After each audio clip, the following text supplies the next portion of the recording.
There's one thing, and one thing only, that will change your filmmaking completely.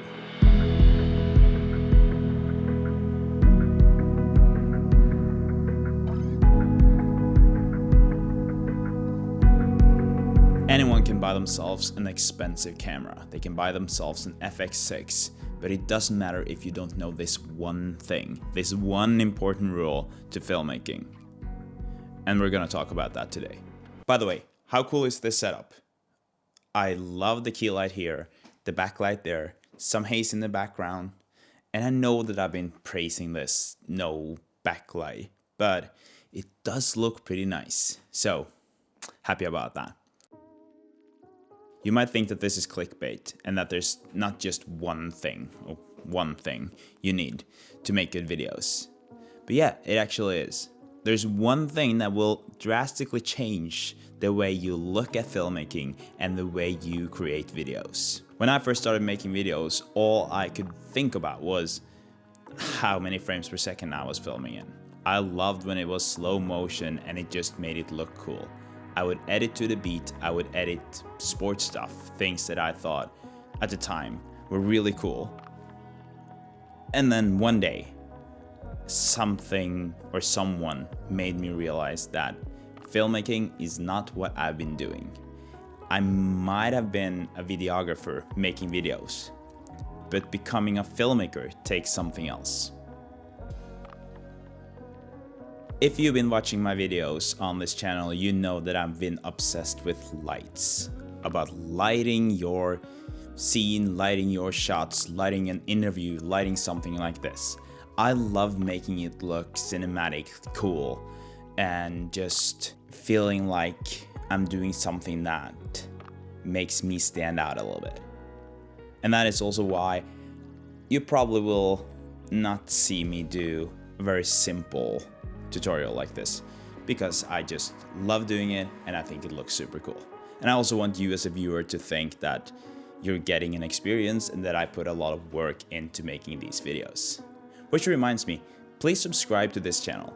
Lately there have been a lot more subscribers, a lot more engagement on my videos, and I really appreciate it. Thank you guys, and please keep them coming.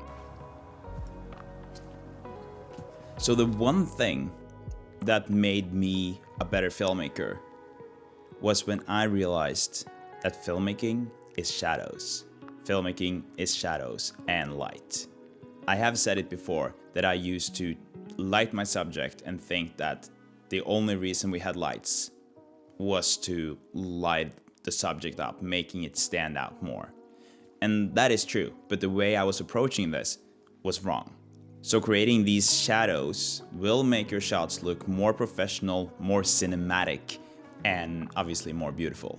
And the lights that we're using is only serving a purpose if it creates a shadow. Thing is that doing this during an interview is pretty easy. You put up your lights, the subject is standing still or sitting still, just like I am now. And if you've done it once, you can probably do it again. The harder part comes when you're going to be creative with shadows and lights in other situations. The other day when I was filming that letter to my teacher, I was being more creative than I usually am with my lights. I have these shelves behind me, as you can see here, and I had my aperture light storm on 4,300 Kelvin, I think. And I try to light that one up and create some shadows on the door or the wall behind me here. As you can see in these shots, I'm creating this shadow. A while back, I would say that this was not very good. I had shadows on me, it was not really nice, that is not how it's supposed to be, I need more light on me. All those things that I would just look for as actually mistakes. Now I know that this is a great effect, because it actually looks like the sun is coming in, coming through there, and it makes it look natural. And that's what we're going for. You might say that right now it isn't super natural because, I'm in a dark room and I have my lights here and I'm still well lit. So this is different. That's the case with this shot. I'm using the window, making it look like that's the only thing lighting up my girlfriend, whilst I'm actually having a light tube next to the window, lighting her up more, because sometimes the light coming from the outside is not enough. Then you want it to look natural because you don't want the viewer to know that you're using lights. If you're not a filmmaker, you never think about all the lights they're using for each scene, right? Sometimes you don't need to use artificial lights to create the shadow or to take advantage of the shadows. So let's look at my face here as a good example. We have,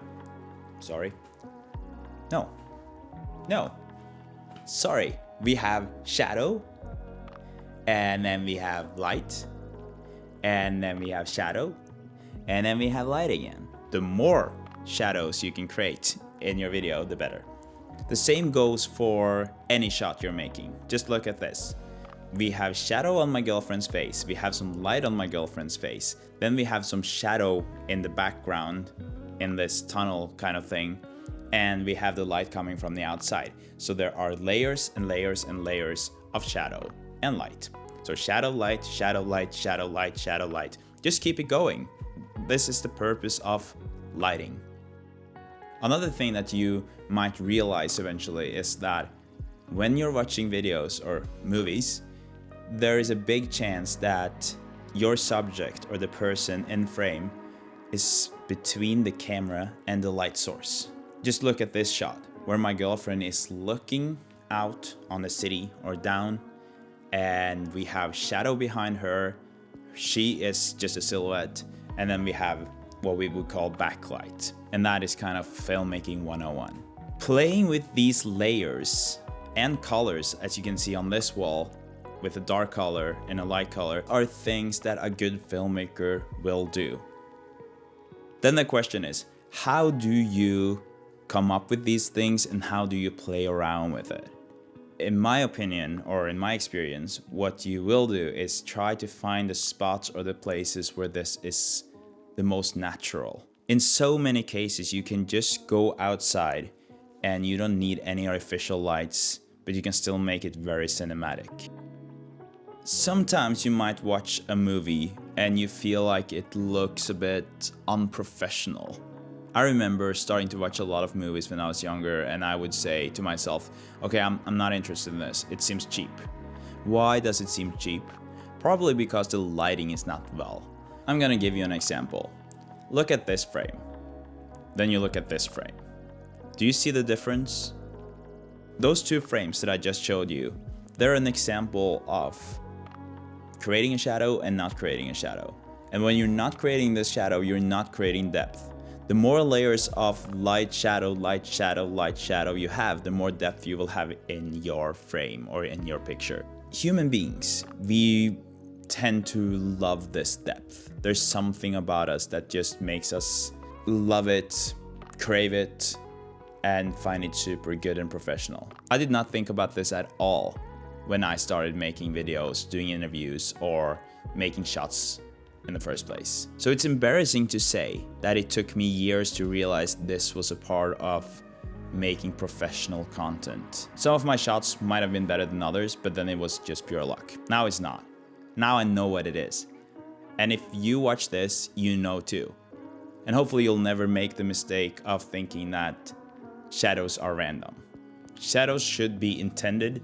Shadows are what will make your video. It's what can break your video.